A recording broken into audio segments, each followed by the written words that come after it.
বন্ধুরা, আপনারা কি ভেবেছিলেন শাহিন আফ্রিদি আর পাকিস্তানের বোলিং অ্যাটাক টি-20 বিশ্বকাপের সুপার 8-এ ইংল্যান্ডের পথ আটকে দেবে?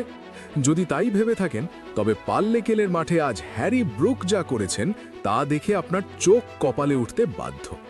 আজ কোনো অঘটন নয়, বরং ইংল্যান্ডের এক নতুন রূপ দেখল বিশ্ব। পাকিস্তানকে রীতিমতো ধুলোয় মিশিয়ে দিয়ে সেমিফাইনালের দোরগোড়ায় পৌঁছে গেল ইংলিশরা।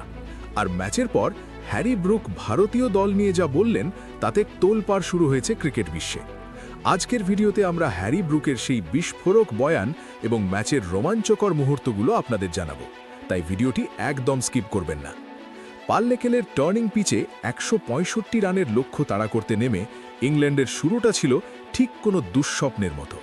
শাহিন আফ্রিদির আগুনের গোলার সামনে ফিল সল্ট 0 রানে আর জস বাটলার মাত্র 2 রানে প্যাভিলিয়নে ভেরেন। 35 রানে 3 উইকেট হারিয়ে যখন ইংল্যান্ড ধ্বংসস্তূপে পরিণত হয়েছিল, ঠিক তখনই ত্রাতা হয়ে মাঠে নামেন অধিনায়ক হ্যারি ব্রুক।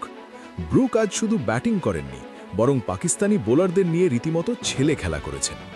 এক পাশে উইকেট পড়লেও তিনি ছিলেন অবিচল। মাত্র 51 বলে 200 স্ট্রাইক রেটে খেললেন 100 রানের এক মহাকাব্যিক ইনিংস। তার ইনিংসে ছিল 10টি 4 এবং গগনচুম্বী ছক্কার প্রদর্শনী। স্যাম কারান এবং উইল জ্যাক্সকে সাথে নিয়ে তিনি অসম্ভবকে সম্ভব করে ম্যাচ বের করে আনেন। ম্যাচ শেষে যখন হ্যারি ব্রুককে ম্যান অফ দ্য ম্যাচ দেওয়া হয়, তখন তিনি ভারতীয় দলকে নিয়ে এক আবেগপূর্ণ মন্তব্য করেন। ব্রুক বলেন, আমি আজ সত্যিটা বলতে দ্বিধা করব না। পাল্লেকেলের এই কঠিন পিচে পাকিস্তানের বিশ্বমানের স্পিনারদের মোকাবিলা করা সহজ ছিল না, কিন্তু প্রতিকূল পরিস্থিতিতে কিভাবে মাথা ঠান্ডা রেখে ম্যাচ জিততে হয় তা আমরা ভারতীয় দলের কাছ থেকে শিখেছি। তিনি আরও যোগ করেন, আমরা গত কয়েক বছর ধরে দেখেছি যে পাকিস্তানের বিপক্ষে বড় ম্যাচে টিম ইন্ডিয়া মানসিকভাবে কতটা শক্তিশালী থাকে। পরিস্থিতি যত খারাপই হোক, ভারতীয় খেলোয়াড়রা ঘাবড়ে যায় না। আজ আমি ম্যাচে আমার দল ভারতের সেই উইনিং টেমপ্লেট বা জেতার কৌশল অনুসরণ করার চেষ্টা করেছি। ভারতীয় এখন চাপের মুখে সেরা ক্রিকেট খেলা বিশ্বের 1 নম্বর দল। ব্রুকের এই বক্তব্য প্রমাণ করে যে ক্রিকেটে এখন ভারতের আধিপত্য কতটা বিস্তৃত। যে ইংল্যান্ড দল সবসময় ব্যাস বল বা আক্রমণাত্মক ক্রিকেটের দোহাই দিত, আজ তারাই পাকিস্তানের মতো বিপজ্জনক দলকে হারাতে ভারতের ধৈর্য এবং রণকৌশলের আশ্রয় নিল। ব্রুক স্বীকার করেছেন যে পাকিস্তানকে হারাতে শুধু গায়ের জোর নয়, ভারতের মতো ফৌলাদি মানসিকতা আর ঠান্ডা মাথার প্রয়োজন।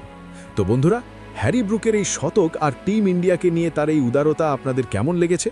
আপনার কি মনে হয় ইংল্যান্ডের এই নতুন ইন্ডিয়ান স্টাইল কৌশল তাদের 2026 বিশ্বকাপ জেতাতে পারবে? আর এই হারের পর পাকিস্তানের ভবিষ্যৎ কি? আপনাদের মতামত অবশ্যই কমেন্টে জানান। ভিডিওটি ভালো লাগলে লাইক দিন এবং এমন আরও ইনফরমেটিভ ভিডিও পেতে আমাদের চ্যানেলটি সাবস্ক্রাইব করে বেল আইকনটি বাজিয়ে দিন।